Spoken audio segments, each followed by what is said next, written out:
আমেরিকার ২৫০তম স্বাধীনতা দিবস উদযাপনের মধ্যেই দেশ জুড়ে দেখা দিয়েছে বড় ধরনের বিদ্যুৎ বিপর্যয়। চরম তাপপ্রবাহ ও বৈরী আবহাওয়ার কারণে প্রায় ১০ লাখ পরিবার বিদ্যুৎহীন হয়ে পড়েছে। একই সঙ্গে নিরাপত্তার স্বার্থে ওয়াশিংটন ডিসি ও ফিলাডেলফিয়ার মতো শহরে বাতিল বা পিছিয়ে দেওয়া হয়েছে বেশ কয়েকটি গুরুত্বপূর্ণ স্বাধীনতা দিবসের আয়োজন। পুরো পরিস্থিতি ও সর্বশেষ আপডেট জানুন বিস্তারিত প্রতিবেদনে।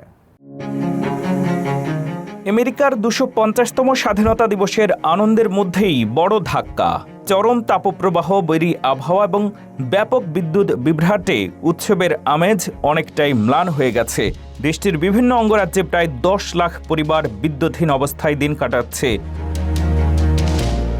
বিদ্যুৎ পরিস্থিতি পর্যবেক্ষণকারী সংস্থার তথ্য অনুযায়ী মধ্য পশ্চিম এবং উত্তর পূর্বাঞ্চলের একাধিক অঙ্গরাজ্যে ঝড় এবং তীব্র গরমের কারণে ব্যাপক বিদ্যুৎ বিভ্রাট দেখা দিয়েছে। এই সংখ্যা শুধু বিদ্যুৎবিহীন পরিবারের হিসাব, ফলে বাস্তবে ক্ষতিগ্রস্ত মানুষের সংখ্যা আরও অনেক বেশি। এর মধ্যে যুক্তরাষ্ট্রের বড় একটি অংশ জুড়ে চলছে তীব্র তাপপ্রবাহ। কোথাও কোথাও অনুভূত তাপমাত্রা ১১০ থেকে ১১৫ ডিগ্রি ফারেনহাইট পর্যন্ত পৌঁছানোর আশঙ্কা রয়েছে। এমন পরিস্থিতিতে নিরাপত্তার কথা বিবেচনা করে একাধিক স্বাধীনতা দিবসের অনুষ্ঠান বাতিল বা সময় পরিবর্তন করা হয়েছে। ফিলাডেলফিয়ায় ২৫০তম স্বাধীনতা উদযাপন উপলক্ষে আয়োজন ঐতিহাসিক স্যালুট টু ইন্ডিপেন্ডেন্স প্যারেড বাতিল করা হয়েছে। একই কারণে ওয়াশিংটন ডিসিতে অনুষ্ঠিত হওয়ার কথা থাকা আমেরিকাস ন্যাশনাল ইন্ডিপেন্ডেন্স ডে প্যারেডও শেষ মুহূর্তে বাতিল ঘোষণা দেয় আয়োজকরা।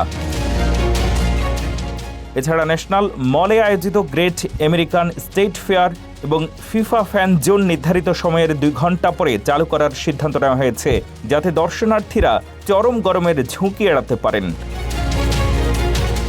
স্বাধীনতার ২৫০ বছর পূর্তির এই ঐতিহাসিক মুহূর্তে উৎসবের আনন্দের পাশাপাশি চরম আবহাওয়া ও বিদ্যুৎ বিপর্যয় এখন আমেরিকার জন্য বড় এক চ্যালেঞ্জ হয়ে দাঁড়িয়েছে।